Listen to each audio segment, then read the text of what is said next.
Huh.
It's just Gina so far.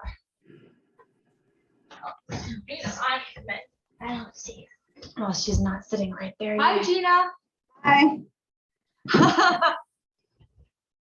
I look so short right now. Just the I look camera. short, or you look short? You don't look short. Oh, Oscar's saying hi to you too, Gina. Yeah. He looks like a Fraggle. Yes, he does. Looks like a what? A Fraggle. It was a show when we were kids. Oh, I know. Does that make me old? All right, cuties. Gina and I are going to start doing biz math, okay? I love you. Bye. Did I get kisses? The dog got kisses and I didn't. All right. Oh, thank you. Ashley, could you please close the door when you guys leave? Can you please put that back to the snack? But you have to Ash. Yeah. Say, okay, Ryan, and then bring him and close the door. Please. I'd like you to please go ahead. Love you. Hello. Hi. So I didn't get a response yet, but it was just today that I sent those emails. Just, yeah.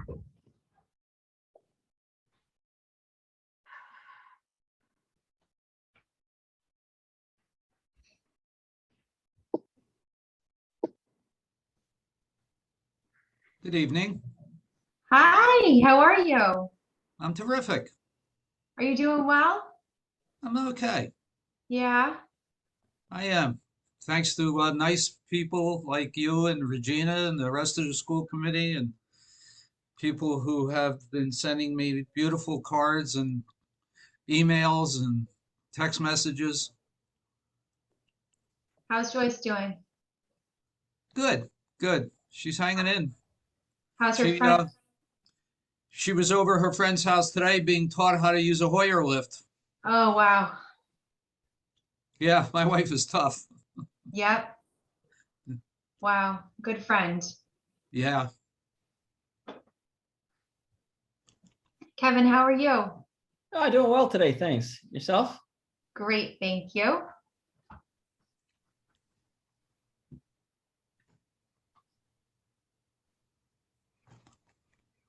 All right.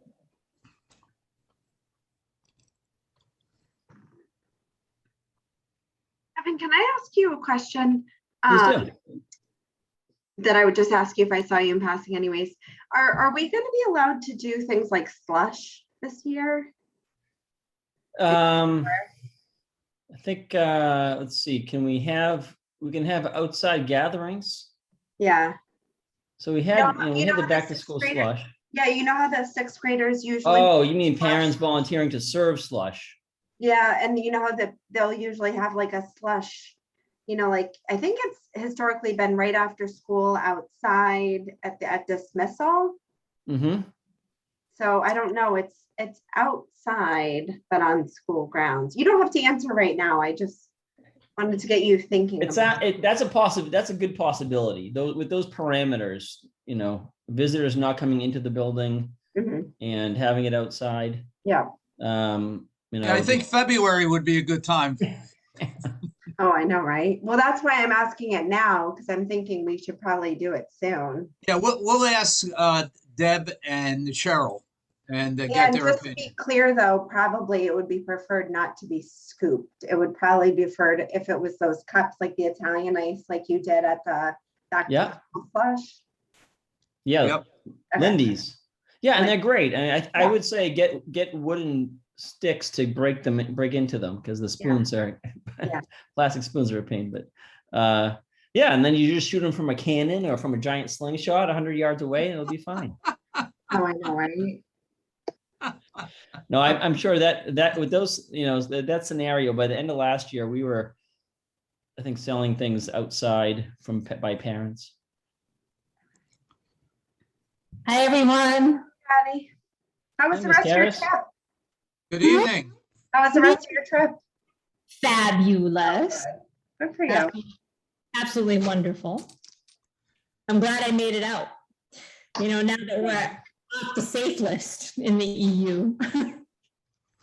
Michelle, did you get the minutes that I sent you?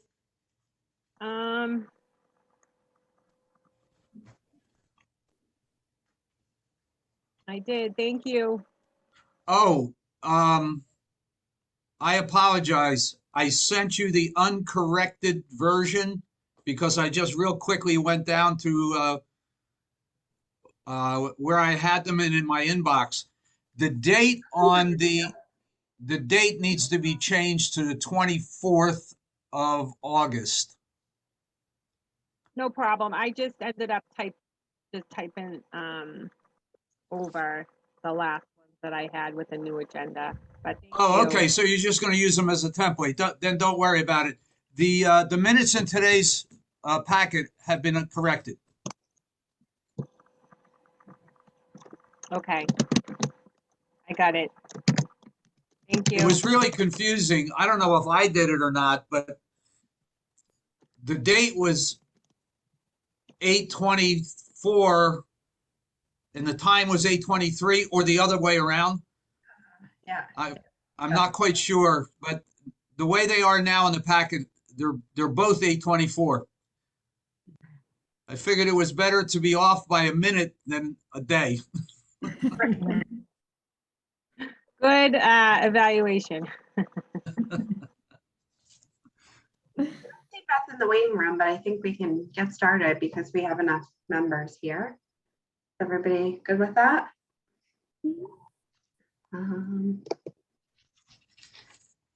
Just missing Beth. for Yeah. right now. Yeah, but I let everybody in the waiting room. So we can call the meeting to order at 7:03. If we could please stand and say the Pledge of Allegiance.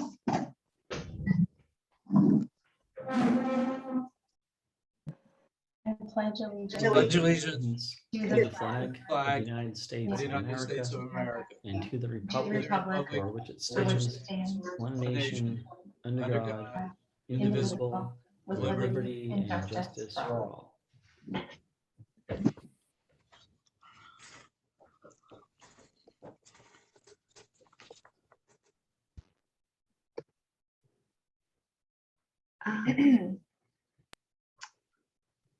So I disabled the waiting room, but it's still putting people in it. We'll see if that Oh. can happen. I think we're good now. Okay. If we could start by looking at the minutes from last meeting. I know that the date had to be updated, but in its current form that's in our packet, does anybody have any comments regarding the meeting from August 24th? And if anybody would like to make a motion to approve the minutes as they are in the packet. I'd like to make a motion to approve the minutes dated August 24th, 2021. I second that emotion. Okay. Beth. Sorry. All in favor of approving the minutes as written, and Michelle, you'll abstain. Ms. Yep. Sherlock, Ms. Karas, Ms. Anderson, and myself. Motion passes. Mr. Perentazi, would you like to walk us through the bill roll for today? Of course. Thank you very much, Madam Chair. The total of the bill rolls in the packet this evening is $38,686.45. It incorporates some typical bills, for example, our Verizon bill and our exterminator bill. There are 2 bus bills, one for NRT, and the biggest portion of the bill roll is $15,666 for Healy Bus. There's a substantial Sync Amazon bill for $3,777.92.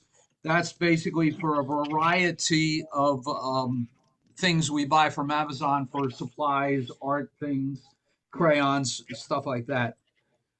So, Madam Chair, with your permission, I recommend that the school committee approve the expenditure of $38,686.45 for the September 14th bill roll.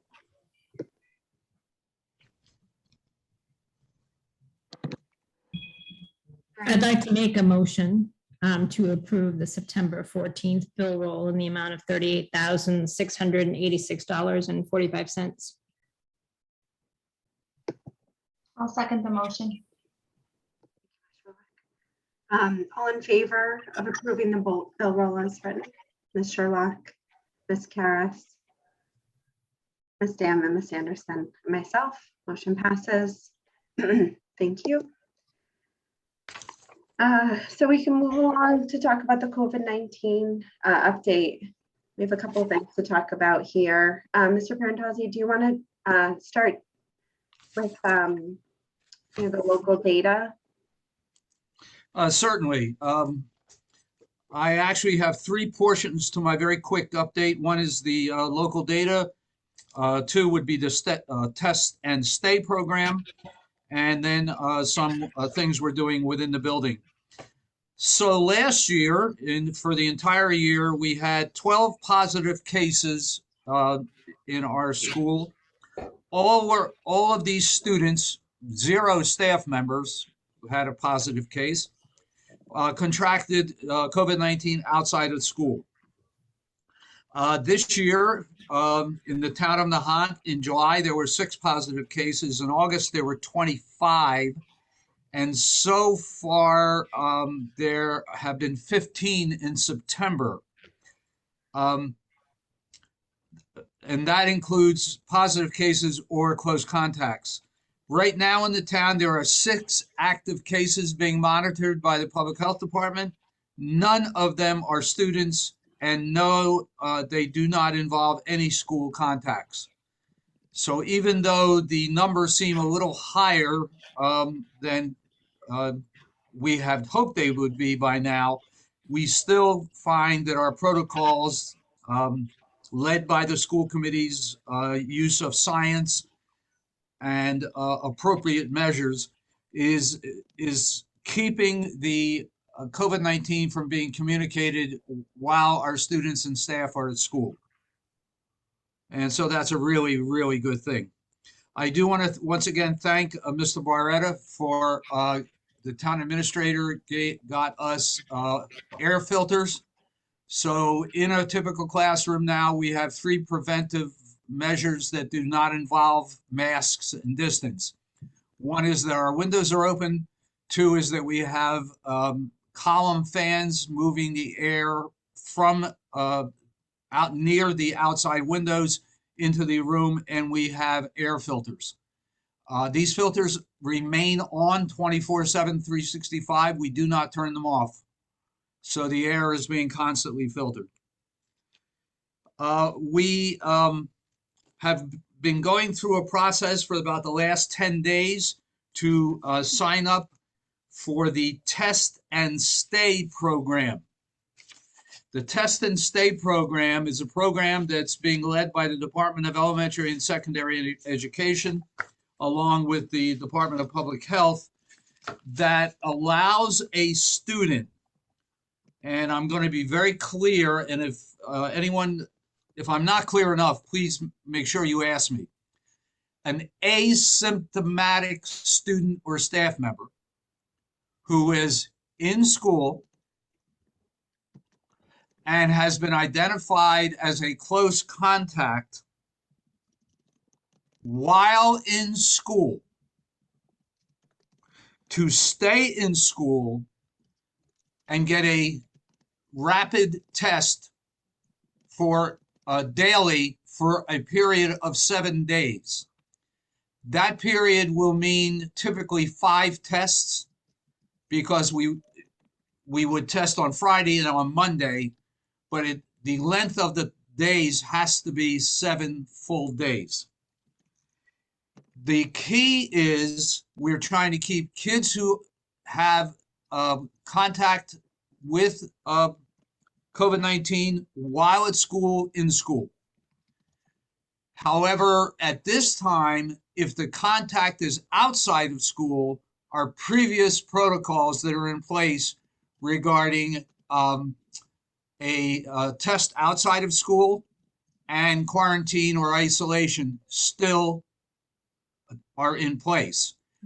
And if a student is symptomatic, they need to go home and stay home until they get the appropriate either quarantine or negative tests over time.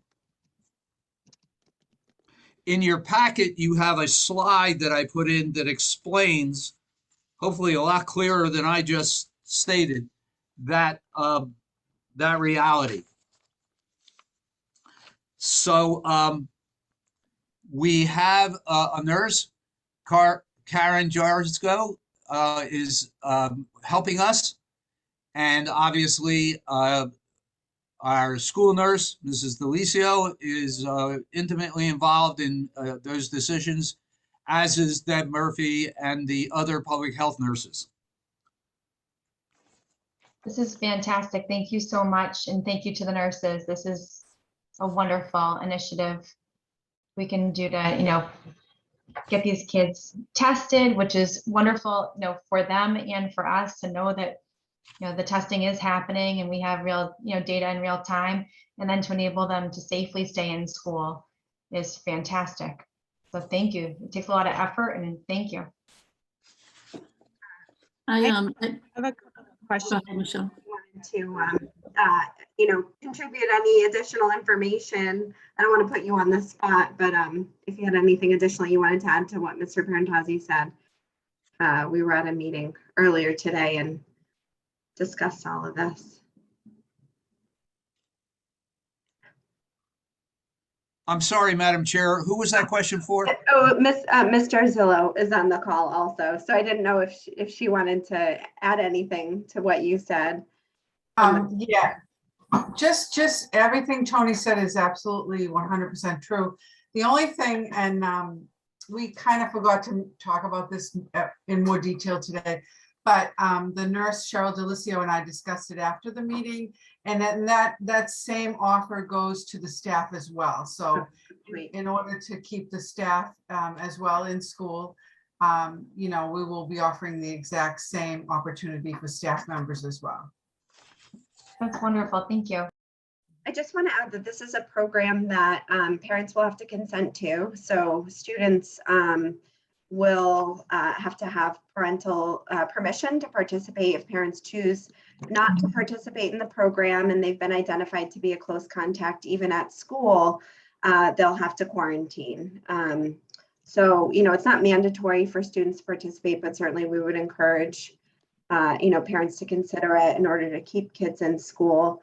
And the idea behind it, I was able to listen in to the, video conference, but the idea behind it is that the risk of, becoming COVID positive when identified as a close contact in school, while other safety provisions are in place, like masking and, because you can be a close contact even if both of you are masked, if you're within that, distance for 15 minutes or more.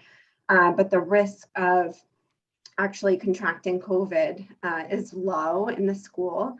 And to Mr. Perentazi's point, if the reason that they're not extending the test and stay option to close contacts at home is because if you are outside of school and in a enclosed space, or particularly if you're, in the same home as somebody that's COVID positive, there's a much higher risk of than, ultimately testing positive for COVID. So for now, it's just for close contacts at school, which the volume of the students that'll be tested at the Johnson School is probably going to be pretty low, but it's nice to have another method to keep kids in school and, remain safe. Ms. Anderson, did you have a question? I was just gonna just highlight that these, in the middle of kind of extraordinary times, we don't have all the answers.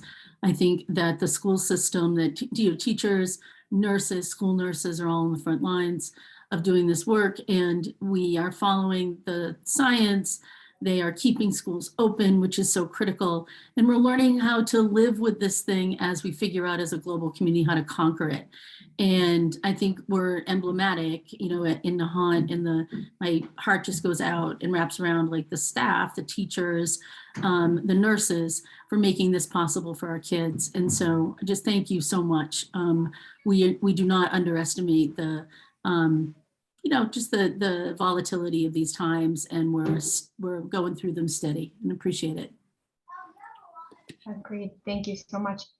And just for the audience, anyone listening from home too, who may not have heard about this program before too, just to highlight that it is indeed encouraged and supported by the state, by the CDC. These are initiatives that are recognized by the community at large, as far as government and healthcare, as being wise and well thought out and good initiatives to keep people healthy.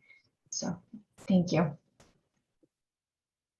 Madam Chair, there's also some other documents in the packet. One is the frequently asked questions updated on August 25th. And then on Friday, I've got a communication from the Deputy Commissioner that's entitled Positive COVID-19 Case Collection Notes and Instructions. And that's really more for us how to communicate with the DESE. So there will be 2 recordings of any positive cases now.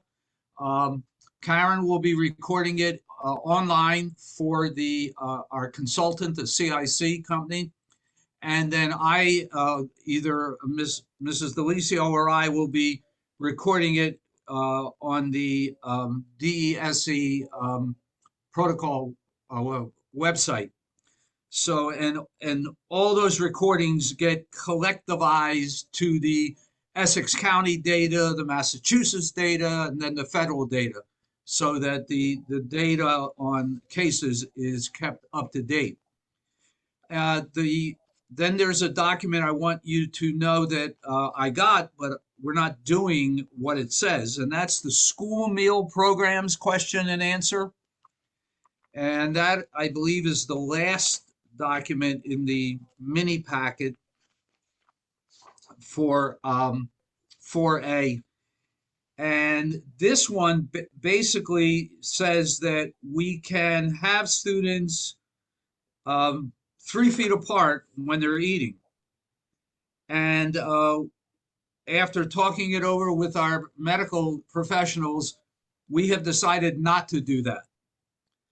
And number one, that would be against your recommendation and your guidelines that you established in August. Number 2, what that would mean is that if we did get an isolated case in school, we would immediately have a group of students who would be identified as close contacts, because they would have their masks off and they would only be 3 feet apart or less. So we are going to, what we're looking into now is we're looking into having a 3rd lunch period. I made the recommendation for Mr. Andrews' consideration that we separate the kindergarten students and give them their own lunch. Number one, we can give them more individualized attention. They're very young and they need a lot of help.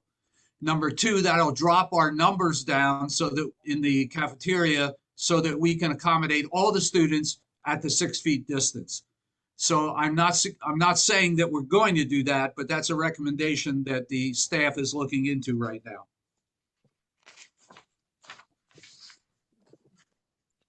It sounds like before we start this initiative in the school, some information is going to be sent home to parents to tell them about the program, along with the consent forms to participate. So this will all be communicated with the parents. Yeah, actually, this is, I'm glad you brought that up because two things will happen. I will be producing with the nursing staff's great support, a letter to all parents explaining everything. And two, and much more important, our nurses will continue to contact parents when students are either thought to be close contacts or are exhibiting symptoms that our nursing staff believes are consistent with the Department of Public Health symptoms for COVID-19. So we will continue to communicate with them on an individualized and personal basis. Then, and that's the time we are going to ask the parents to go to an electronic consent form system. We're not going to flood our community with consent forms that, and then, figure out how to calculate who's in and who's out when we had 12 cases last year.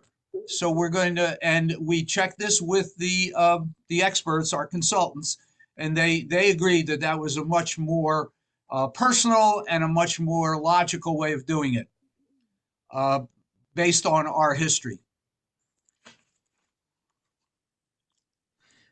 And then the last thing, we closed off our water fountains again. During the summer, we thought everything was going to be fine for the water fountains to be opened again. But of course, with the new variants, that's not the case. So parents will be asked by Mr. Andrews in his next communication to make, we've already done this, but we're going to reiterate the fact that students should be sent in with water bottles. And we do have the filling station that is sanitized on a regular basis during the school day and after school. We are actually going to provide cups, single-use cups, use it, throw it away, for students who either don't have a water bottle or get very thirsty, and the water bottles in room 104 and they're in the in the nurse's office, they need water then. What they don't need is a 50-yard hike in order to get their water bottle in order to quench the thirst. So we'll be taking care of that too. Thank you. Anybody have any questions about the COVID-19 test and stay program? Yeah, Ms. Anderson. Mr. Perentazi, did the this positive COVID-19 case collection notes and instructions, did that go to, is this an internal school document that we're using, or did this go out to parents? Sorry if I missed that. I'm sorry, which document? 4A. That is for the school committee only at this point. Okay. What I'm going to do is there are some documents that our consultant has produced. The nurses are going to review them tomorrow, and probably Thursday, something will go out to all the parents. And then in the weekly newsletter, we'll highlight this again for the parents. And I'm probably going to ask Mr. Andrews to also send out an email. So we have an email, the newsletter, and the letter from me. Perfect. Thank you. Thank you. Tony, I had a quick question I thought of after the meeting, and I'm sure everybody's going to think of a million questions after these meetings, but I wondered if there was like an Excel spreadsheet that documents all the students and all the staff, like that you could add a column to, that's kind of like a a living column, in other words, like that you can, say, that you have consent, or, however you want to use that for this particular process. Yeah, I mean, the short answer is that we can create an Excel spreadsheet with staff and students on it in no time for you mean for your use, correct? Yeah, absolutely not a problem. Uh, if we don't have one that meets your needs, we can create one in with a cut and paste system. So we'll, Mr. Andrews, if you can put that on the to-do list, we'll get right on it. I know we already have one that's just staff, and we already have one that's just students, and all we got to do is blend them. Okay, great, thanks. You're welcome. Sam, did you have a question? Yes, I had a couple. So with our current protocols, when would a student be identified as a close contact? Madam Chair, through you and Karen, if I mess this up in any way, jump right in. A close contact is a student who is maskless and has been at or within 3 feet for 15 minutes in 24 hours. That's the technical answer. I think that Oh, it's- masking, Yeah, the mask. I think that masking does not matter. No, So it's mask or maskless. Correct. yeah, Yep. the proximity. So within 3 feet with or without a mask for more than 15 Correct. minutes? And what situation would that be for our kids in school now where we have the distancing rules and I mean, the only thing I could think of is outside at lunch, because outside they don't have distancing requirements. Is that accurate? That actually, they wouldn't meet the criteria for close contact if they were unmasked outside. It's unmasked inside. I know that in last year, it was just, I mean, children don't always follow the rules. So it was just, opportunities when they were close together, when they should not have been. Okay. And I guess my concern with this type of a test, which is the antigen test, there are a couple of things. Is that first, it hasn't been validated for use in for anybody who is asymptomatic. And it has, it's not as sensitive and specific as a PCR test. So while it's fine to test, it's not, to my understanding, after reading the FDA document associated with it, is it's not a definitive test. Like, they still recommend PCR testing. So I guess I'm just unsure why we would let somebody come to school who was identified as close contact when normally they would be quarantining. So the distinction there is that the close contact occurs within the school grounds. That's one thing. The I second understand thing, that. the second thing is every single Binax antigen test that we do at the school will be backed up with a PCR test. So So you'll send a sample that was collected from that student and used in the Binax test. You'll send that every day for 7 days for PCR testing. So that's an excellent question, and Charlotte and I talked about that after the meeting. We will be testing them with the Binax antigen test every single day for 7 days. Of course, I'm hoping to get a negative test. The question we have is, what you have is, do we have to send them for a backup PCR test every single time? It's an excellent question. I will get that answered. But there's going to be a couple of other sort of variables in there, like do we send the student for the PCR test if they're positive or negative, or just if they're positive? You know what I mean? So, It's not accurate. It's not specific. right. It's just So a screening test. yeah. So very good questions. Cheryl and I had similar questions and concerns that we will address with the CIC. And we will have answers for you on that. In the meanwhile, every child that gets we haven't got the test kits yet, but once we do, and we do start testing the students or the staff, they will be sent for a PCR test as well. But if they are negative on our antigen test, they will be allowed to stay at school.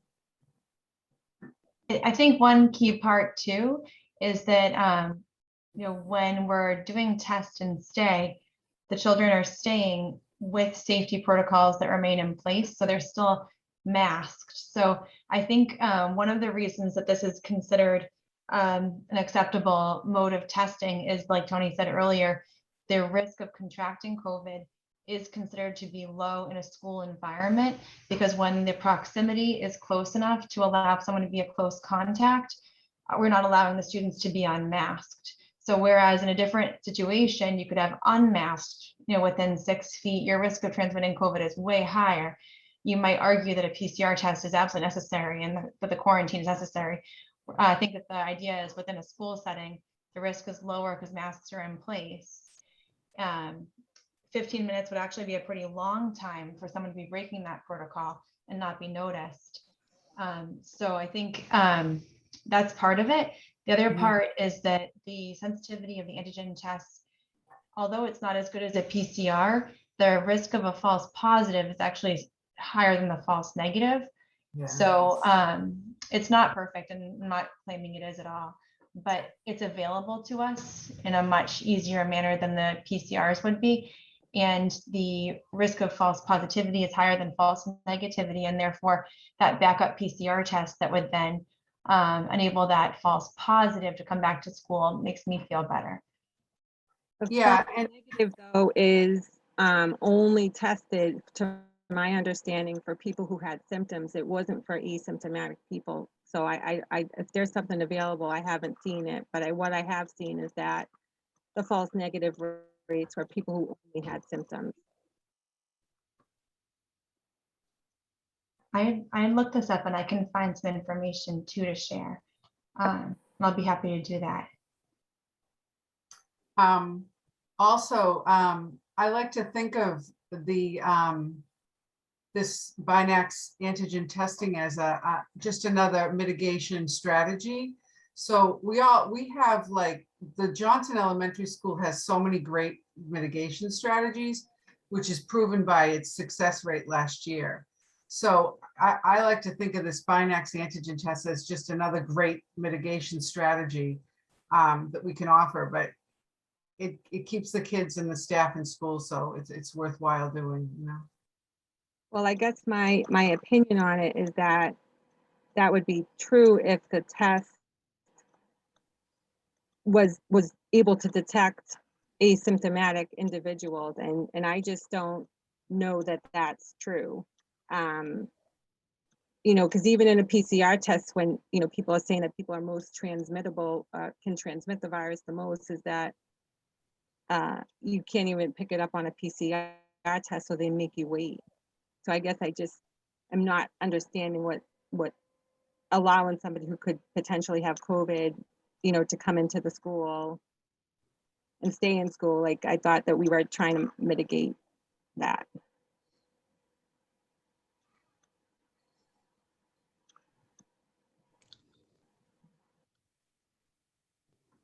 I fully respect your opinion. I understand where you're coming from. I tend to view it a little bit differently. I view it more like Karen alluded to, as an additional mitigation strategy. And what makes me feel better is that we're not allowing kids to be unmasked within close proximity to each other in an indoor environment. That's the reason that I feel comfortable with this being considered by the Johnson School. I imagine I would have a very different comfort level if we were talking about allowing unmasked students to be in close proximity. And therefore the risk of transmission of COVID would be much higher. And we're not. So we have the distancing in place and the mask policy in place that I think allows us to be safe, in my personal opinion. I guess the one additional buffer is that the children that are being tested that we're talking about, the risk of them having, being COVID positive because of a school-related exposure is really low. So, I think it would be a different conversation if we were having kids in school that we were testing while awaiting, understanding if they're positive because of a home exposure, or, if you were at a party with multiple children, and everybody was unmasked and spending time together, Right. outside of the school setting. So I think the other piece of information is that these children that are being tested, and being allowed to stay in school masked, distanced, the risk that they actually have COVID from their school-related exposure is really low. Madam And Chair, honestly, the volume of these students are going to be really low, just as long as we're continuing to, follow the guidelines. There was, I want to say less than 5 kids last year that were identified as close contact. That's a ballpark number, but, this isn't a large volume of students. Oh, Ms. Anderson? I had a question related to this to Mr. Andrews, since there's so much that hinges on masking. I've been in some high schools recently where there was a lot of this business and not enough this business, right? We've all seen that.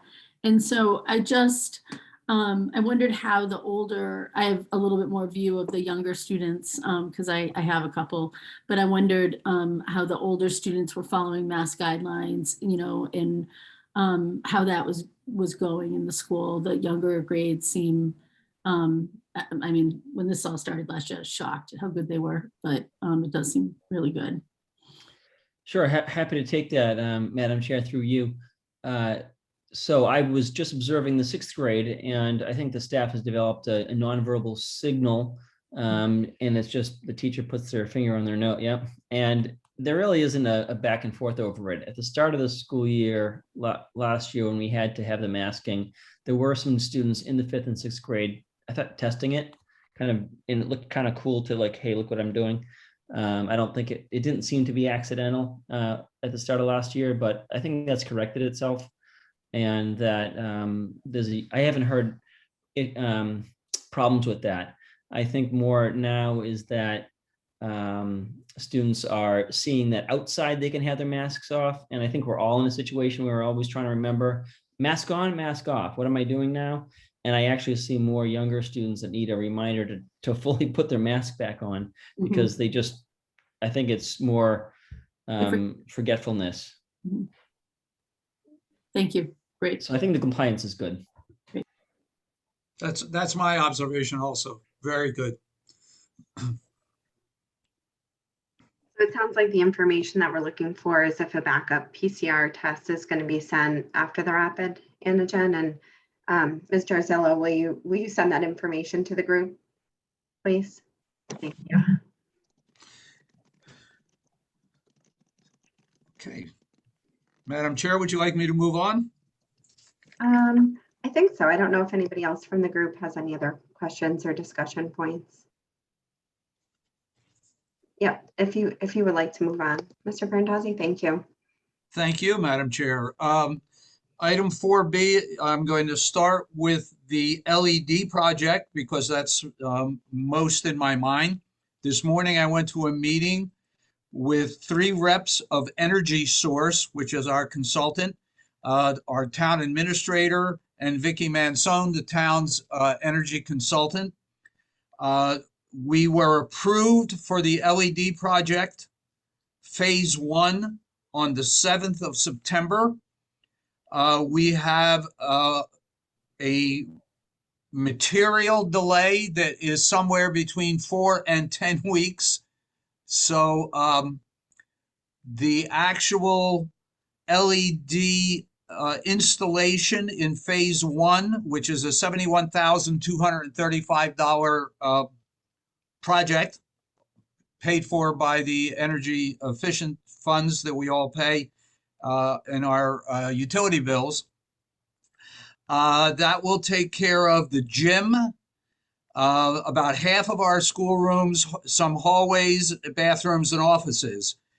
In January, we will apply for phase 2, which will complete the school. Likewise, phase 1 also includes other offices and buildings in town, including town hall, the library, police and fire, and council on aging. So we're really looking forward to that. All of that work will be done either second shift starting when our students are starting during the day when our students are home or going home, weekends, or during vacations. A very good period of time was identified today, and that would be between December 27th and December 31st. But we're going to try to get a jump start and not wait until that late in the year.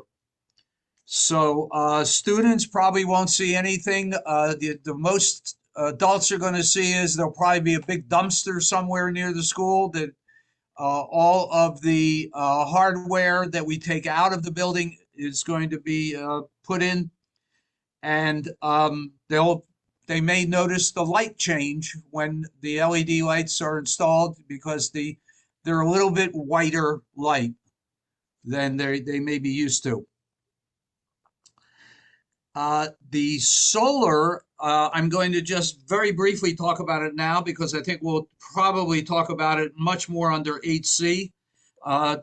The town administrator and I and Vicky Mansone are looking to move forward with the solar array on the Johnson School. Once again, we're looking probably at a 2-phase operation. One, it would be on the current flat roof. The second phase would take place once we had the gym roof replaced, and we would be able to put more solar panels up there. We're working with a consultant. In your packet, I've sent you all the material a couple of times, but it's quite weighty. So in the packet today, all I put is the first page of each of the documents. So we are going to be moving forward with solar, and we are going to be moving forward with LED.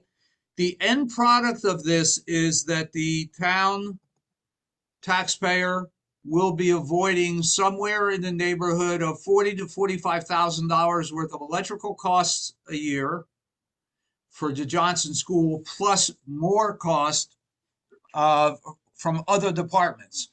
In the summertime, the Johnson School will be developing more electricity than we use, and that will go to offset some of the charges for other departments in the town. So we're going to drop our usage with LED, and then we're going to drop our usage with solar. And actually, it is estimated that we will overproduce, particularly in the summer months. And then the town will get credit. Mr. Perentazi, Tony, great to see that we're moving I have a forward with these. Oh, sorry. Go ahead. oh, sorry, I just went, some of the documentation I was reading, there, I just didn't know what the plan was for the construction part of the project and what time of school year, because I had read something about like noise mitigation. I was like, oh geez, I didn't even think about that. Like, when about would we try to have that installed? We're not there yet. If we're not there yet, that's okay. No, that's okay. Students will not be in learning environments in the school when the construction is going on. The noise mitigation in our community with outside noise for the community members is minimal. We have distance, that's more of an issue if you're putting one up right next door to someone. Right. Maybe in a tighter environment. But, you know, we only have one street near us. And, you know, back behind us towards the golf course and DPW, there won't be any noise that way at all. And it's not Yeah. it's not a loud process to begin with. Okay, It's a good question, though. Thank you. thank you. I just wanted to sign off. I apologize, but thank you all for your help with this, and I'll be sure to send an email out. Thanks a Thank lot. you. Thanks for coming. Thank you. Aaron, if you send it to me, I'll be happy to forward it. Thank you. Madam Chair, any other questions or comments? Thank you for Okay. moving forward. With your permission, in your packet, you have a memo from Jesse Stevens, the CEO and co-founder of Island Roots, that gives you the first couple of weeks of the after-school program. And I'm not going to read it to you, but we're going strong. We have basically a minimum of about 20 students a day, which is perfect. We have 2 staff members, a 1-to-10 ratio. Can't get better than that. And most of our students are going home at 4:30. We have only 1 or 2 students staying until 6 o'clock, which is, again, I think is good. And on our half day, we had 22 students. So the program I get positive feedback from students, and I've had a couple of parents give me positive feedback. So it sounds like it was a really a good blend of, you know, a public-private partnership.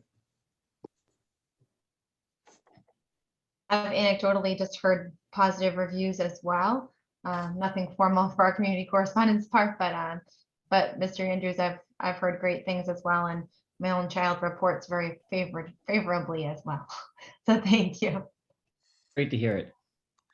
I have 2 discriminating reviewers that live with me, and they both gave it a thumbs up as well. All right. We love the Same. thumbs up. Madam Chair, the before school program, unfortunately, is a very different story. We have 1 or 2 students at the most who are taking part in the 7 a.m. to 7:45 program. I will be contacting, or Mr. Andrews and I will be contacting each of those parents privately and telling them that we'll continue doing the program definitely for the rest of this month, and possibly longer if 1 or 2 more students sign up. But we typically are looking for 4 to 5 students to make the program viable. And we have not had that. We've had 1 student many more times than we've had 2. So that would mean that we would be losing a significant amount of money if we continued the program.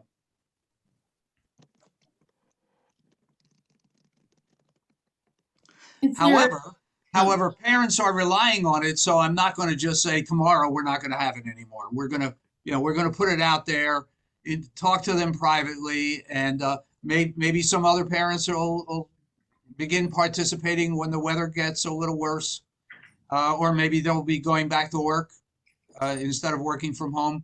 So we'll see. But I did want to make that report to you. Mr. Perentazi, is there a plan B? I was just thinking that some parents do have jobs, like if somebody had a shift at a hospital, or if that couldn't be switched with somebody else, or something closer to home for me, like a teacher that needed to start at 7:45, right? Could never be able to like balance that if they were, you know, parenting alone or parenting with somebody that had that same situation. So it makes my heart hurt a little bit. I understand the economics completely, but I wonder if there's like a third way here where could we stipend a teacher or other staff member that would be willing to come in early for a child or 2, a student or 2, to have just some, you know, private time in their room, because it's, you know, 7 to 7:55. That's, you know, that's less than an hour. It's just an idea off the top of my head. I just wondered if there was any kind of third way to make it possible that didn't burden our school system with cost, but wouldn't put a parent in a tough space. And maybe the parents can figure this out if with a little bit of pressure, that's fine. But if not, I would just hate this. This would be a choice at other points in my life that would have been very, very difficult. Yeah, actually, your description of what we could do is exactly what we do. We stipend the staff member to come in at 7 o'clock, but their hourly rate and the amount we charge per child at this time is wildly divergent in terms of, a balance. It costs the taxpayers much more money per day right now to pay the staff member to come in at 7 a.m. than it does the income we get from the 1 or 2 students. I see. And I'm hoping that, again, Mr. Andrews will remind all the parents that we have this program in the newsletter. And maybe this is another one that deserves its own email, Mr. Andrews, because we certainly want to offer the program. We know how important it is to some parents, but that some parents has dwindled dramatically from what used to be 7, 8, 9, 10 to 1 or 2. And, there's lots of reasons for it, I'm sure. So, but again, I'm not going to just kill the program, in 24 hours. We'll inform the parents, we'll let them know, maybe they can do a little bit of recruiting themselves. I get it. Thank you. I appreciate the detail there. And I hope it works out for them. Yeah, me too. So, Madam Chair, 4E is a beautiful picture from my cell phone of our front ramp, all repaired, and for $80, not $16,000. So the total cost was about $40 worth of parts, a couple hours of overtime for Vinnie G, and me putting some tools in my trunk and bringing them and banging it out. So, and it's fun. So the handicap ramp is open until further notice. Great. Nice work. Thank you, and thank Vinny. Yeah, thank you both. Do So, you want Matt, an update on the public library? I know that was. yes. Yeah. The library trustees have approved the document you see in your packet labeled 4F. Now, this is a little bit different than the one you approved in the spring. So, Madam Chair, with your permission, I would respectfully ask the school committee to consider this separately because the language is somewhat different, as a new proposal. The large difference is that in the instructional time, originally we had asked the children's librarian to be here on a regular basis 1 day per week to meet with all of our students. The new agreement says, quote, no less than once per month, work with students by grade. And today I spoke with our public library director, and she and I have agreed that we would be targeting 2 library classes per month for each of our students, being taught by the licensed children's library specialist, and that we would have a second adult in the room when desirable. We have some classes have 11 or 12. We'll work that out. Mr. Andrews and Ms. Hawks will work that out. but it definitely is an improvement in our program. The students that are, the Swampscott students have a more rigorous library skills program than we do, to be sure. And obviously our students will be in the same classes with them when they leave us and go to middle school. So I do recommend that the school committee approve this agreement. And it's just the beginning. You know, we'll learn as we go along. Everyone wants the same things. The children's librarian, the library director, the library board, you, the administration, the teachers, what we all want, parents, guardians, what we all want is students to learn how to effectively and efficiently do research, use a library, and do other skills that are important, how to differentiate information that's just out there with reality or truth or, or well-founded information. And having a person trained as a professional librarian will really be very positive for our students.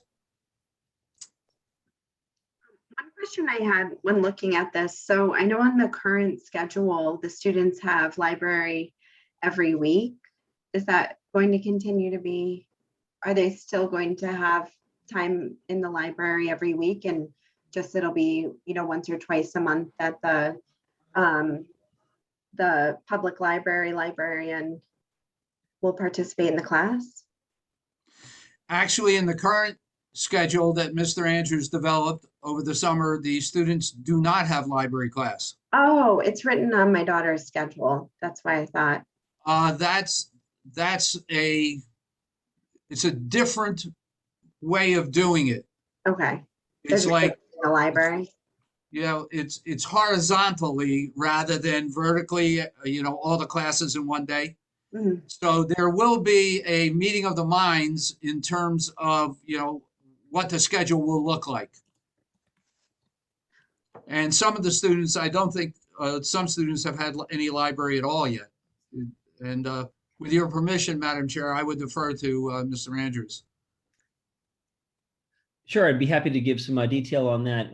Library started this week with Ms. Fiore, where students are in the upper grades having book exchange, where they have a chance to check in and out books. And then at the lower grades, a story and browsing. And it's scheduled right now for 25 minutes, depending on the day of the week. So as Superintendent Perentazi mentioned, it's spread over each student has it scheduled now once a week starting this week, but just for about 25 to 30 minutes, and more focused on read aloud and browsing. Whereas this class would be an instructional class for the students, and it would be a full class block. Madam Chair, that would be something to be worked out. I know one of the things that we know is that for the youngest students, the time period may be shorter. Short. Mm-hmm. On the other hand, if it's a story time, it may be long, but Mr. Andrews and Ms. Hawks will work out those details. The schedule will need a manipulation. Mm-hmm. But we, as I mentioned earlier, we probably will be changing the schedule for lunch periods anyway. So maybe we can do a twofer. I guess my question is that on the other weeks when the students aren't participating in this class, they would still have an opportunity to visit the library and have story time, or the rest of the library classes would no longer take place? I'm sorry, Madam Chair. I'm going to repeat what I think you asked. Mhm. If the children's librarian comes down twice in a month, the weeks that the children's librarian does not come down, what will be happening? Yeah, exactly. To be determined. Oh, okay. It is possible that Mr. Andrews and Mrs. Fiore will decide that Mrs. Fiore will have the students in the library like she does right now. Mhm. It may be that the children's librarian and Mrs. Fiore and Mr. Andrews and Mrs. Hawks come up with something that I haven't even fathomed. But the bottom line is, you just heard Mr. Andrews describe what's happening in libraries now. Whatever we do will be much more rigorous and much more valuable to all of our students than what's going on right now.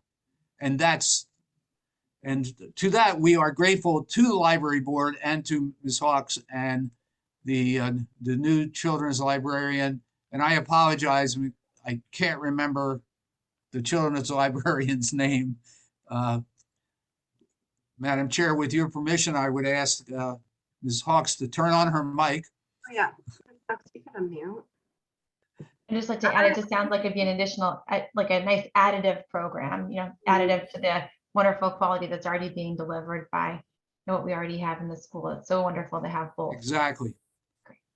Yes, I can concur on that.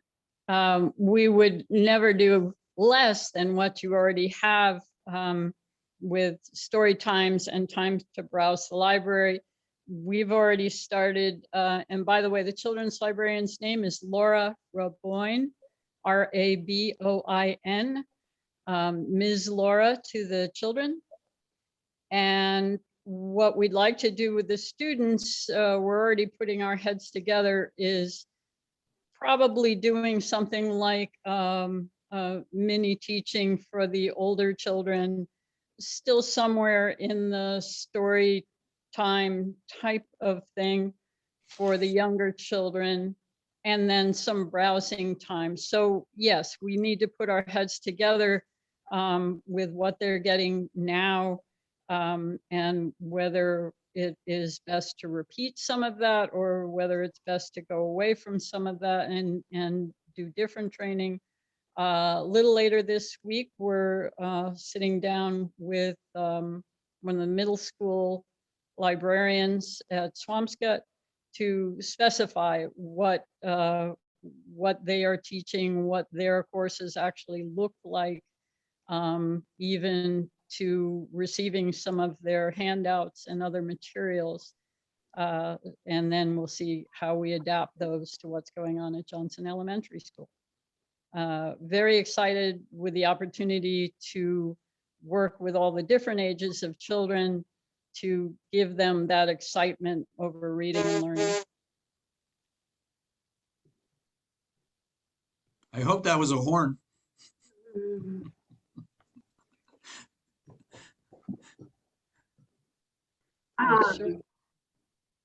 Sure. Now, so are we being asked to vote on this tonight?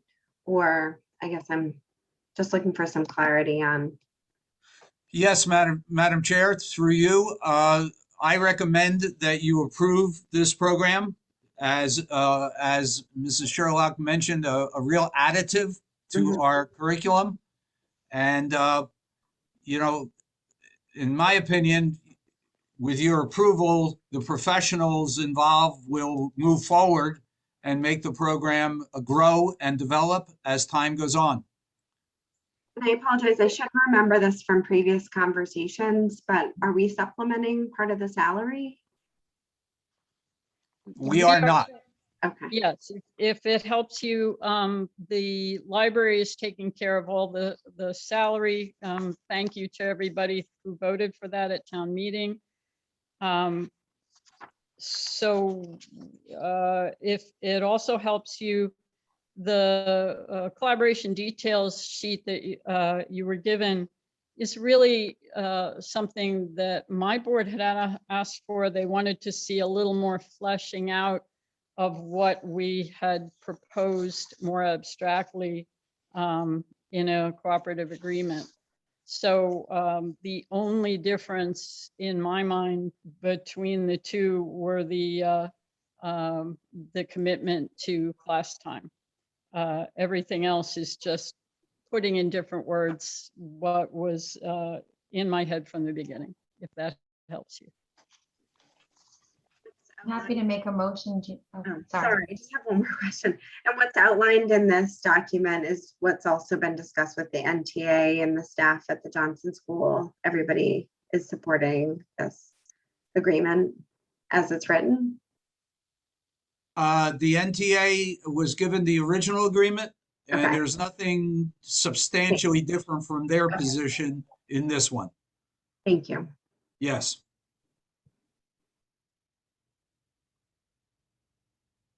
I'm happy to make a motion to approve the library school collaboration details as documented in item 4F in our packet from this evening. I'd be happy to second that. Thank you, Ms. Garris. I'll do a roll call vote. All in favor, Ms. Anderson, Ms. Garris, Ms. Dan, Ms. Sherlock, and myself. And the motion passes. Thank you, Ms. Cox, for joining the meeting and for moving this forward. Thank you. Thank you very much. Thank you to the board. Right. Thank you, Madam Chair. Thank you, voting members. Madam Chair, do you want me to move quickly forward to my report? It's going to be pretty abbreviated. 5A, community facility use update. Based on the medical advice that I have been given, we are going to continue to not rent our school to outside groups at the present time. For the obvious reasons, we're trying to keep the school open. We're trying to minimize contagion. And when we are not in control of the facility, we lose the ability to control all the factors that could lead us to having to shut down. And I've been telling people this for about the last 2 weeks. If the medical realities change, we will too, just like you've always led us. We're follow the science. The HVAC update is not a good one. And I can tell you a personal story on this front. If you need any kind of hardware, appliances, heating, give it plenty of lead time. Yesterday in my private life, I bought a refrigerator because my 12-year-old refrigerator decided it didn't want to keep the water in the water hoses anymore. It wanted to spread it around my kitchen. There's a 12-week delay in the delivery of that refrigerator I purchased.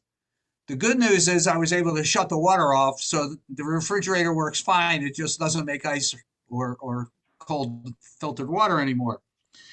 All I can tell you is that I talked to the town accountant and I was worried because we're paying for this with fiscal 21 funds, if you remember.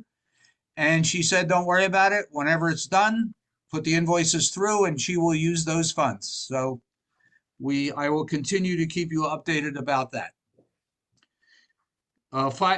Item 5C is my shortest item of the evening. Mr. Andrews and I have not, unfortunately, had the opportunity to work on this, so I would like it tabled.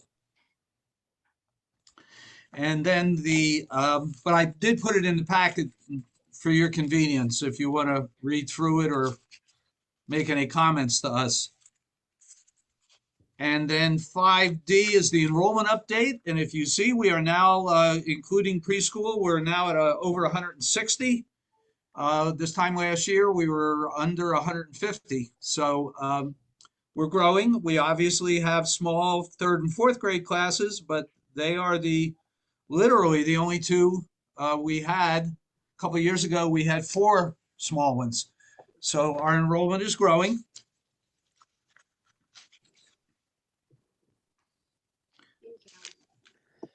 Mr. Andrews, would you like to give the principal's report? If nobody has. I'd be happy to, Madam Chair. Thank you. I'd like to let you know that I think our new staff are off to a great start. We had 11 new staff members join us this year, and I've been able to get around to classrooms and make visits. And I think we hired a really fantastic and talented group of people to add to our already strong staff. And so I'm glad to report that. On Monday, September 13th, that was yesterday, we had our early release professional development day, where I presented on teacher evaluation and how we use evaluation in the school and what the state expects of all schools to do. And so I went over that with new and current teachers, and we're starting to collect evidence, take pictures of our work, and share them. And I'm actually using Google Classroom to keep track of all this year. Down in the preschool, I'm happy to let you know that we have 17 students registered for Lunch Bunch, which is our aftercare program for the preschool. So with that, we've been able to put in place a napping initiative.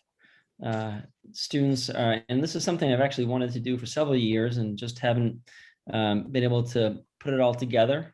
And this year we really made an effort with that many students and that many young students, especially, who do need to sleep. We're getting it together now and it's underway, and we're having about half the students take a nap during that time. It takes place in the library. We have cushions. Students are invited to bring a pillowcase with a towel to lay on and a small animal that they keep in their pillowcase for the day. But in nap time, they can take it out and relax with that. We put music on. Some students that are older, their parents have requested that they not nap because it throws off their evening schedule, which I can understand. And so we're setting up a separate area with books. I think it was important at the start to have all students understand that we are having them relax and sleep if they need to. And so we took away as many distractions as we could. And it's working out quite nicely with our new staff member, Barry and Bechtel, as well as Ms. DePato, excuse me. Recent events, we had picture day. This year was earlier than typical. Kind of started off the year with a bang with open house, and then picture day went smoothly. I have to say the photographer that we had this year was fantastic. She's from Geskus, and I think she really tried hard to get students engaged, to get a good photograph of each person. She took her time with it, and I'm hoping it shows in the results. I want to thank NEF. They had their annual back to school s'mores and bonfire last Friday. I'm sure it was a success. They finally had good weather after several rainouts. And so I want to thank them for carrying on this tradition and having a kickoff event for the school. Related to that, NEF is hosting their annual fundraiser gala, which is called Whites, Lights, and Summer Nights. It's at a mystery location every year. You buy tickets in advance. You show up with your food and beverages, and then you set up, usually in a nice outdoor space, all dressed up, and it's a great time. It's taking place September 18th. That's this weekend. And I have a link here for tickets on Eventbrite. You can get the tickets there. You can get them on Facebook on NEF's Facebook page. And it's been in the newsletter as well. And as a reminder, the newsletter always runs on the front page of the website. So if you want to find out something that you got recently, it's probably in the newsletter right on the front page at johnsonschool.org. And that concludes my report, Madam Chair. Thank you, Mr. Andrews. Most welcome. Do you have any questions or comments for Mr. Andrews? A good start to the school year. Thank you. I think so. So we're going to move on to community correspondence. So I will open up the chat function. And so during community correspondence, community members who would like to make a comment, I just ask that you type your name and address into the chat function. And if you would like to make an oral statement, or if you had something that you wanted to type, you could type it into the chat function and we could certainly read that. While waiting for any comment, I'll ask the school committee members if you've had any correspondence over the last couple of weeks. I know that I have, but I think this community member wanted to maybe make a statement, so I'm going to give it a minute. Okay. So Patty Sheehan at 40 Valley Road. Patty, do you want to unmute? There we go. There we go. Hi. Hi. Hey, everybody. So I just have two comments and questions. One comment is I'm curious about the open house because I don't believe that most fifth grade parents were able to actually attend due to difficulty getting into the system. So that's one question. And then the next question I have is regarding the possibility for remote learning during this year. I understand that the Department of Education does not want to have a remote learning program that people will opt into, but I actually think with the Delta variant that there is a potential that we will have kids that will need to quarantine for 10 days. So that could be up to, 7 or 8 missed days of school, depending when it starts. And with the younger children, I mean, what's known is that very few of them get very ill. Most of them are quickly recovered from any symptoms if they have them at all. So I can imagine many parents this year sitting at home for a week with a child that feels completely fine and not having either remote learning program or some established plan for dealing with these students. I had personal experience, Gina and Lauren know what that was, with COVID recently. Not me personally, but very close to me. And I am concerned that if that option doesn't exist, parents perhaps will not get their children tested. So for instance, if a child on a Saturday has a fever and a runny nose, but on Sunday feels fine, they won't get tested. I mean, I've seen it at work. It's true. People come in with runny noses and coughs and have to be told to go home, and I'm dealing with adults. So I just would like to put it out there that I would like some sort of plan to be considered as backup, because to think that it's not going to happen, I think is naive. So I'll mute myself now. Thank you. Mr. Andrews, maybe I'll ask you to answer the first question about the open house. Please. Sure, I'd be happy to. I did investigate a problem that we had with some parents getting on. I got 2 emails about this. I did actually check with Ms. Thibault to see if she had heard from other parents.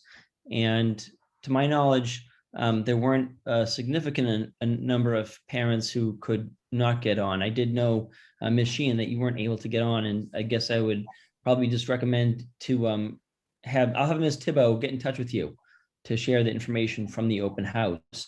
What I learned was that because some of us used classroom links from last year, non-Johnson School accounts were not able to get into the meeting because non-Johnson School accounts are not able to join the classroom link. It looked like a regular Google Meet link. It was the regular link that we had used last year for open house, I believe. So, I want to apologize for that. And in the future, I'm going to make sure that we all make fresh invitations for those and not use our traditional meeting links for these types of meetings where parents are invited and it's not for students anyhow. So I believe that's what happened on open house. And again, I apologize for that. And please, if we'll have the teacher reach out to you, Ms. Sheehan, and if there was another teacher, I may have one more. I think the other one was me, actually. Some people weren't able to get into my meeting at the very start because I used a classroom link as well. My old announcements link worked for some folks, but that was because later I realized they had logged into their student's account. So again, I apologize for that. And then to the second question was about, about a backup plan for remote time. I believe the state has recommended that we use a typical student being absent protocol for the situation where a student's at home. So we would send home and make available work that the student's missing on a regular basis for pickup, and use paper back and forth to have the student continue their work. That would be my expectation for absences at this time. I don't know if Superintendent Perentazi has more to add to that. I do. I think, as always, Mrs. Sheehan's thoughtfulness needs our attention. The problem I'm having is I'm not quite sure how to do it because we don't even have a regular substitute. So if anybody knows of anyone who would like to work for us in even part-time, please put them in contact with Mr. Andrews and myself. I think we do need a plan that if we have a spike and we have a handful of students who have to spend 7 to 10 days out of school, we need to probably do a little bit more for them. I agree that it's our responsibility, and I take it very seriously. As I said, the problem is I'm not sure how to go about it. I mean, I was going to tell you, I might as well tell you now, we even have ads on Craigslist for help. So the other thing that's important is that unless it's a simulcast from the classroom, the student will still be considered absent by the Department of Elementary Secondary Education and the federal government. So it's not a question of, can we develop something that the student won't be absent? It's really a question, and a really important question, about learning. And I don't want to minimize that. That's the key question. But the student will still be considered absent under the current guidelines. As we know, things change, so we'll keep our finger on the button and our finger on the pulse to make sure that we identify the need. Right now, we don't have one. We do not have a student who is either positive in quarantine or isolation. And the sound you hear is me hitting my head, knocking on wood. But I think it is important for us to continue to seek assistance and support. And I have an idea that I haven't been able to talk to the individual about, that at least we could give a couple hours of support. So Mr. Andrews and I will be talking about that this week. Go ahead, Mr. Rock. I just have a couple of thoughts on this matter too. And this is a more complicated situation than I wish it were. But my thoughts kind of are on two topics. One of which is I would love to have an option for students who are well enough to learn from home when they're not physically able to enter the classroom because of any medical condition, be able to learn and be able to have lessons delivered to them in a robust manner. And I understand that what we're talking about so far is a more traditional approach of sending homework, for students who can't make it to the classroom to keep up with their academic skills. That's been done for as long as I know. I understand that, but in my dream world, now that technology has advanced as it has, in my dream world, and I say that very specifically, I mean it, and I know it's not realistic at this moment for a couple of reasons. It sure would be wonderful if we could be live streaming to students and enable them to have a classroom experience, or at least see what their classmates are doing and learn along with them, even if it's in a parallel location. When they're able to. I'm thinking about lots of different health situations where that would be pertinent, not just COVID. And I think making it available only to students who are quarantining for COVID I can understand that it's solving a problem based upon a pandemic, which is very important, but I also wouldn't want to be doing this just for students who are quarantining with COVID and not for students who are at home for any other reason or in a hospital for any other reason, and would also benefit from access to the same kinds of learning and experience. So I think, you know, one bit is, I think this will be a reality for, I hope, a very small number of students in our school this year, but I'm sure it will happen, that people will need to quarantine at some point. I'll be pleasantly surprised if not.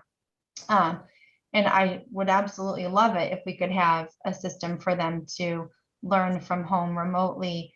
I don't know that it's possible in our school with our one teacher per class ratio without live streaming. And last year there was a lot of effort and a lot of discussion put into live streaming with our staff, and it wasn't a successful conclusion. So I don't know that it's possible. I share your desire. I think it would be the best case scenario personally to be able to live stream to students from who are unable to make it to the classroom but are otherwise healthy enough to learn. But I don't know that that will be possible. And I'm not sure if we have a sustainable other way to deliver it with the staffing model that we currently have. But I'd love creative solutions to be discussed and worked on. I'd like to do it in a way that would be for anyone who's at home, not just for COVID. I think the, you know, important designation and the difference between this year and last year is that this year, long-term learning remotely without synchronous learning, you know, through something such as live streaming is not going to be recognized as attendance during the school day. So, you know, what we're really talking about is short-term absences. And I think the biggest challenge, which Mr. Perentazi is alluding to, is being able to find that as needed short-term solution, you know, is just really challenging right now. So barring something being available like live streaming that could be easily, you know, maneuvered, like turn, you know, we can use this live stream to be able to, you know, have a staff member be able to provide like a rigorous home lesson plan for a student that is absent for a short period of time under short notice is going to be really challenging, but maybe something that we continue to look into, especially if, you know, student absences increase, and that could be something that could be available.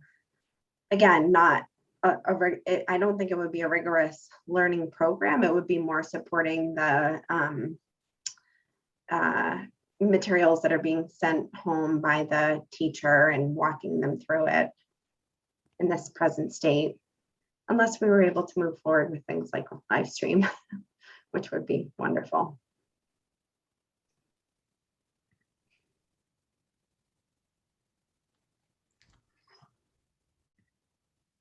Anybody else? Yes, the only thing I'd add here is that, you know, I have seen some live streaming work. It is very hard to do simultaneous for high school educators, which I know more about. It is really hard. I can only imagine what it's like for younger ages, right? Where there's like stations and the teacher is much more tactile and hands-on, has to work with small groups and whatnot. I think that would present some inherent challenges to live streaming. I'm not against it, but I think, you know, I wonder if like Mr. Perentazi, Mr. Andrews are, you know, sort of weighing the, you know, the benefits of like the time to the modality, given that the largest period of time would probably be 10 days for a close contact in most COVID cases, you know. And so I, you know, I think there'd be questions about that. The thing that I'd throw in here that, and I really appreciate the question, Mrs. Sheehan. I wonder, our world has created a lot more technology. Not all of it's good, but some of it is over the last 18 months in response to the pandemic. And I think that between the teacher, him or herself, which is the biggest lever for success, and some technological assists around content. There may be a way to put that together so that the student does not fall that far behind. There's not going to be any perfect fit here, but I'm sure there's probably a way to come up with it. I think the question for us as a system is this going to happen 10 times over the year? And if it's more than that, like it starts in these cases start ticking up, it knocking on the wood, not Tony's head, but like the wood right here, that won't happen.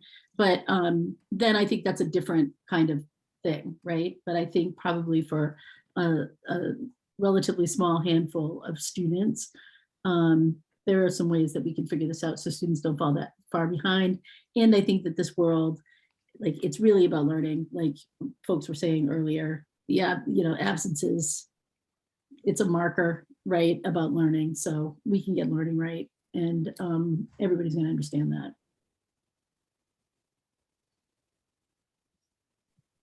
What sort of resources are you I'm referring to? I don't even know, like, what are these things that we should be looking into as a committee? I know there are, I don't know for elementary school, but there are, first of all, a lot of systems created their own online content if they were remote last year. So I know a lot of my teachers have their own materials in an online format that they can reference and use for students that might be out for various pieces of that work this year that they're doing, right? Second, I know that teachers have used sort of versions of Khan Academy, IXL, and other things that I think our teachers already have access to and have used. But there's some video content associated with that that it could be potentially useful if it's matched to whatever the in-school teacher is doing, right? And she feels comfortable with that. Like the teacher would have to feel comfortable with whatever, learning technology that they're using. And I saw some of this actually in an elementary school setting when we first all went out for COVID. I was in Swampscott Public Schools, and probably Nahant also did the same thing. But teachers use combinations of different things, even some specially made, there's a special kind of YouTube for kids that they're very protective of the content, and it was made for educators. And they had lessons on all kinds of different things that teachers tailored towards the curriculum that they were teaching. So, I don't have, more specific references in that because we're getting out of my realm of knowledge, but I know that different systems have used things that are out there and we could use that. And I'm also not making a proposal, like we're really far into Mr. Andrews's lane here, and I'm trying to get myself out. I'm just saying, I think it's a solvable problem. And I don't know I think we should examine lots of different things besides live streaming. That's all. Ms. Gina, did you want to make another comment? It looks like. I just wanted to make a quick comment that I was not asking for live streaming. I think that would be fantastic, but it is absolutely not perfect. My daughter was in a classroom last year on site where they live streamed 2 children, which I think was absolutely fantastic and went just fine, but you weren't able to have the small groups and so forth. So it's not impossible, but just as Miss Anderson was saying, I think having a plan such that some online links could be sent or something would be great. And the impetus for me bringing this up is I really think from a public health perspective, to be able to give parents some reinforcement, like encouragement that if your kid was symptomatic, don't just brush it off as a common cold, because unfortunately with this Delta variant, it looks like the common cold. I mean, kids are just mildly sick for the most part. And I don't want to sound, this may sound weird, but I'm less worried about the kids because the risk of a child becoming severely ill from this is very small. And if it happens, of course, it's significant, but it's the child bringing it home to the grandparent. And to another member in the family. So I just think being proactive in allowing parents to know that if they get their kids tested and they have to wait a day to find out the test results, or before they send the kids back to school, knowing that if it does come back positive, it's not something to be ashamed about or to hide, but to actually just, take it as it goes in quarantine. I just think making it easy is the easy way to go. It's the best way to go, I should say. I'll be quiet now. Thank you for your comments. And then we had a comment from Meredith Byam at 59 Little Nahant Road. She's asking for an update on the music teacher, if a music teacher has been hired yet. Mr. Andrews, I'll ask you. Sure, I'd be happy to answer that. There hasn't been a music teacher hired. Superintendent Perentazi referred to the Craigslist ad that I put in to get a music teacher. It mentions that you do not need to be licensed. We've had the ad up in the regular Indeed.com, School Spring type of places since July, and we've had 0 applicants. And so we went ahead and I thought, let's find somebody who at least knows maybe how to play piano and teach chorus. And we haven't had any success with that. In addition, we've asked all the staff if they're able to teach music, just being chorus singing, and we haven't had success there either. So that's where we are right now with the search for a music teacher. I know that I've been talking it up with other parents who have children that get music lessons in a variety of different places, to seeing, does this, violin teacher have an interest in, and so it's good to keep talking it up, because hopefully we'll get somebody that's interested. Hope so. Mr. Andrews, it's 1 day per week, correct? That's right. That's right. And we could spread it out over the week if it was easier for someone to just do afternoons. We're pretty flexible. Yeah, we're completely flexible. Thank you.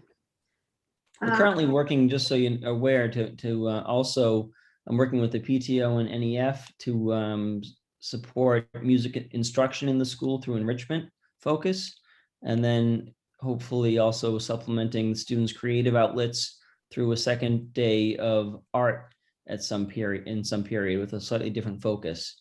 So we are still working on making sure that students have a schedule that includes all the different types of arts. And if it can't be music tomorrow, then maybe it could be another subject that is in the creative arts area, so that we still have those wonderful experiences for the kids. Mr. Andrews, have you sent it out to the local college music programs or music colleges in Boston? Because 1 day a week would be such a great gig for a college kid, or is there something against like us hiring a part-time college kid if they know, like a Berkeley kid or the Gordon College music program or Endicott music, Salem State? Yeah, no, I think it's a great idea. I think that'll be probably the next step. Okay. Thank you for that. And I'm going to make note of it. I don't see any other comments in the chat. And unless anybody else from the committee has community correspondence, we can move on. So under new business, I'd like to announce updates to Mr. Perentazi's salary agreement. At the last executive session meeting, we voted on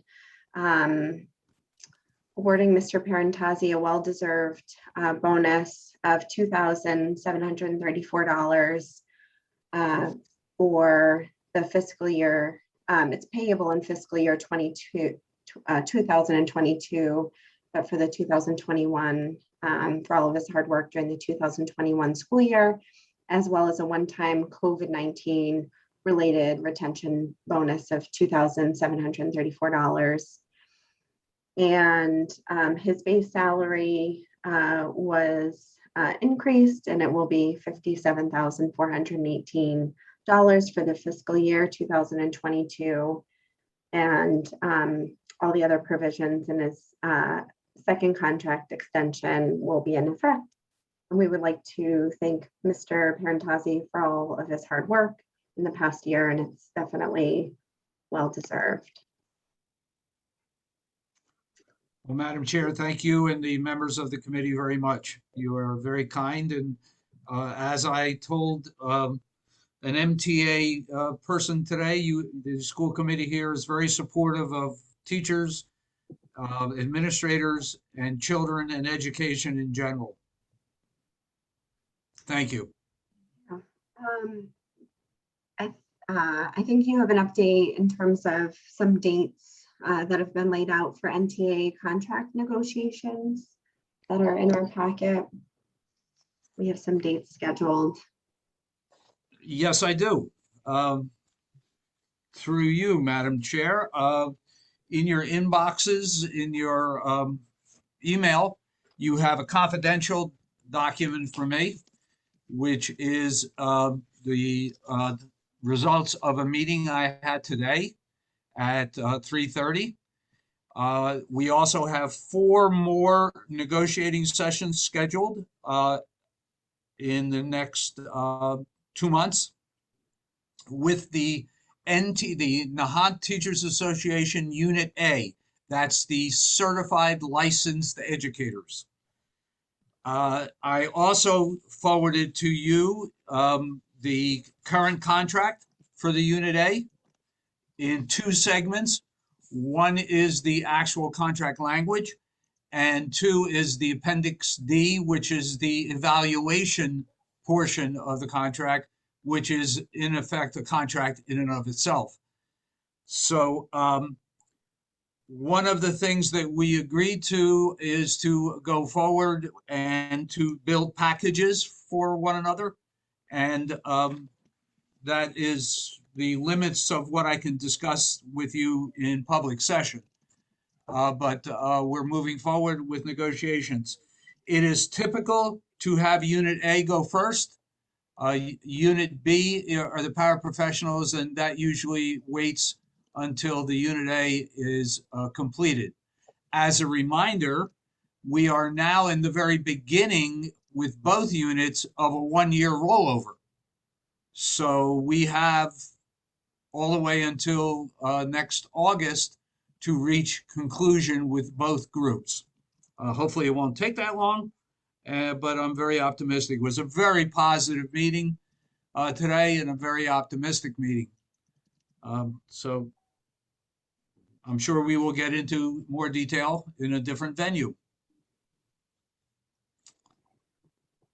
Yeah. And then it sounded like you wanted to discuss at this portion of the meeting, the solar agreement that you had sent us earlier. Yes. So- Madam Chair, through you, I actually twice before sent you massive documents. Yeah. And I didn't think you needed it for the 3rd time. But No. basically, my request to you is that you authorize me to too many pieces of paper. That you authorize me to sign the solar agreements, and there are 3 of them. One is a lease. One is an agreement with a consultant, and another one is an agreement with Solette, which would be the company that is actually going to reach agreement with us. And the bottom line is that none of this can take place without agreement by the Board of Selectmen, the town administrators, you, and it is possible, and Mr. Barletta is looking into this, it is possible that it will require a town meeting vote. The reason to go forward authorizing me to to sign the documents are really twofold. Number one, each of the documents have broad escape clauses for us. If it's not approved by the Board of Selectmen, by town meeting, by all of the appropriate parties, the agreements simply dissolve. And number two, we want Solette to begin interfacing with National Grid and to actually put some funds behind that interface. In other words, draw up some documents, do some research, come out and look at our facility, have their engineers do that. And they won't do that without a signed agreement. Having me sign it is better, safer than having you vote for your chair to sign it. Because down the road, you could vote to undo my signature. Whereas if you authorized your chair to do it, it would be somewhat more difficult. I can also assure you that I will not sign anything without Mr. Barletta's approval and without the town attorney's review of all of the documents.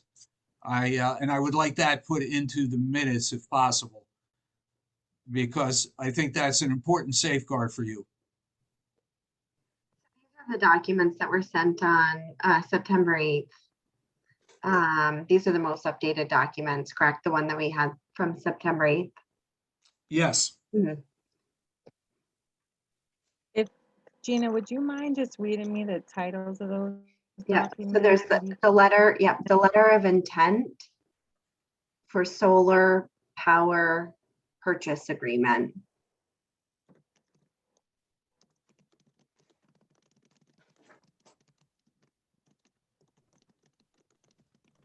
And then the second document is a lease agreement.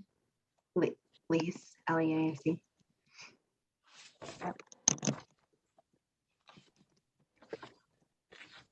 Is that with somebody specifically or just lease agreement? So The tenant of the lease would be Solette Energy Development LLC. Solect is S-O-L-E-C-T. Thank you. and then there's a third document, the power purchase agreement.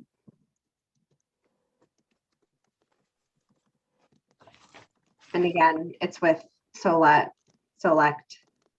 Energy Development LLC. So signing these allows you to move forward and get actual numbers, but it doesn't bind us to, because it has to be voted upon by the selectmen and the town administrator. That's what I'm understanding. That is exactly correct. The binding authorization is way down the road after we get, I mean, frankly, right now, we don't even have National Grid's approval that they're going to accept the project. So, I mean, right now, there's no exposure whatsoever, because without National Grid saying, yeah, we're going to do this, there's no project. But National Grid is going to demand data that Solette and Power Option will put together. And then they will make their determination.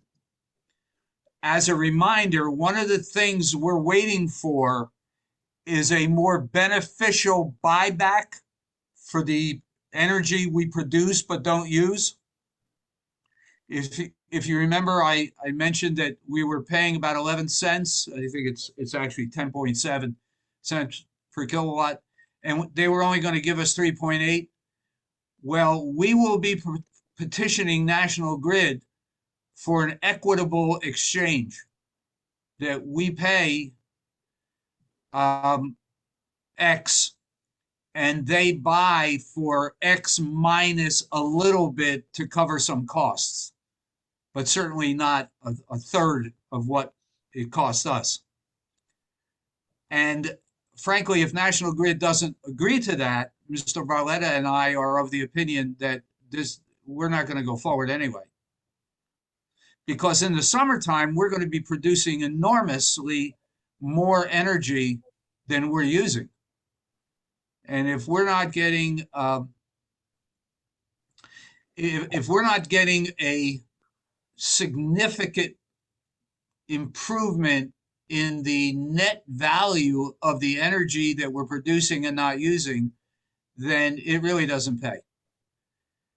And we're already going to be knocking down our electric bill by approximately $21,000 with the LED project. So what that actually is saying is we're going to have more electricity to sell back. So this is the first step. And I can assure you, as I have always done, I will be extremely cautious and conservative and bring information back to you before I actually sign anything. But I think your authorizing me to sign it is like the first step that would lead the Board of Selectmen to authorize Mr. Barletto, and then authorize him to actually have the town attorney spend a significant amount of time reviewing one of those documents is 52 pages long. I mean, I can only imagine how much that's going to cost at X dollars an hour for our attorney to review. The good news is that the longest of those three documents is actually one written by Power Options, who is a nonprofit consultant for us.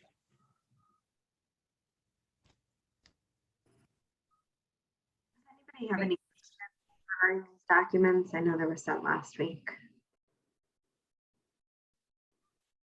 Mr. Lock, were you saying something? I'd just be happy to make a motion to authorize Superintendent Perentazi to sign the solar agreements as outlined.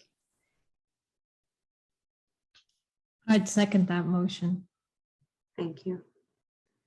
All in favor? Ms. Sherlock, Ms. Karas, Ms. Dam, Ms. Anderson, and myself. I'm sorry, who was the second on that? I didn't. Ms. see that Karas. much. Thank you. Patty. Thank you. I'm glad to see that's going to move forward. Mr. Andrews or Mr. Perentazi, do you have any additional staffing updates? I know we talked about the music teacher already. Well, Madam Chair, in your packet, you will see a lengthy document which details the name of all of our staff. And I thought there were so many changes this year that it probably would behoove me to give you an updated staff list.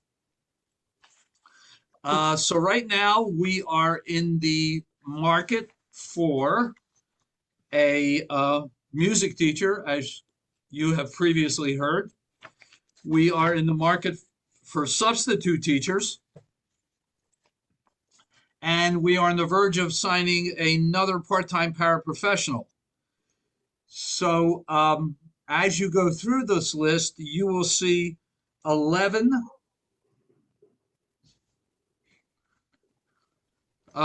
new staff members, which I think is pretty remarkable. When I took this job in 2016, my predecessor marked to me an interesting concept that he had been superintendent for 7 years and had never hired a new staff member. Oh, that's so So the staff was incredibly stable and a veteran. In my 5 years, I believe there are 3 paraprofessionals and 4 staff members who were here when I started. So it's a remarkable turnover. I want once more to commend The interview teams under Mr. Andrews' leadership, the parents, guardians, staff members who participated in the interviews, the teachers who gave up of their free time, and the paraprofessionals, they have done and did once again remarkable work. We have a very strong group of teachers and staff members. Thank you. If any committee members have any business, I think everything that we wanted to discuss was already discussed earlier in the agenda, but if anybody else has any, Sam.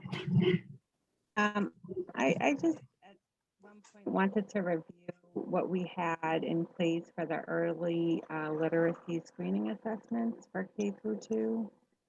Maybe we can put that on for the next agenda.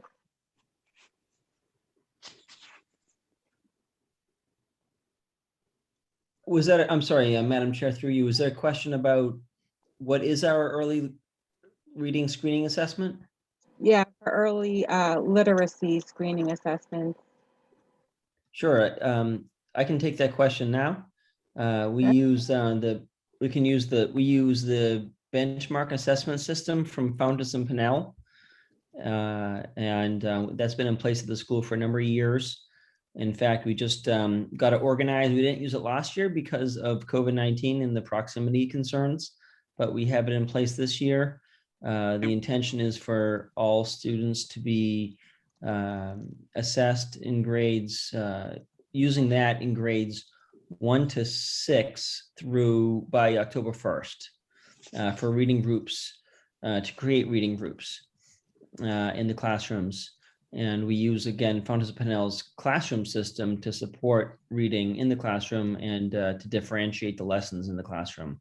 So students are assessed using that benchmark assessment system, then set into groups at a little bit of a stretch level. So each student is at a challenge level, at their appropriate challenge level, with a group of, say, 4 to 6 students. And then they'll read the same book together aloud, and the teacher will visit the groups. A paraprofessional may visit the groups and listen to the students read and ask questions about the story. We're supplementing it with the iReady. So students who we believe will test out of the benchmark assessment system are instead using the iReady system to measure what's called the Lexile level, so that we can see, is it a first grader reading at a second grade level? And if that's the case, we just know that they're reading, need to be reading challenging books. Is there a new one for kindergarten though? I thought recently Well, it was early literacy. I don't want to say Oh, but, ESIK, I think you're talking about. So we have 2 in kindergarten. We also use what's called Dibbles. And that is a bunch of, we use these nonsense words, they call them, letter identification, things like that. So that's what we use in kindergarten. And then halfway through the start of the school year, we'll start with the Fountas and Pinnell. And then in the opening at the kindergarten screening, which we just had a week ago, I believe they use like a self-created system to get that very, very early letter ID and early word ID done. Thank you. Sure thing.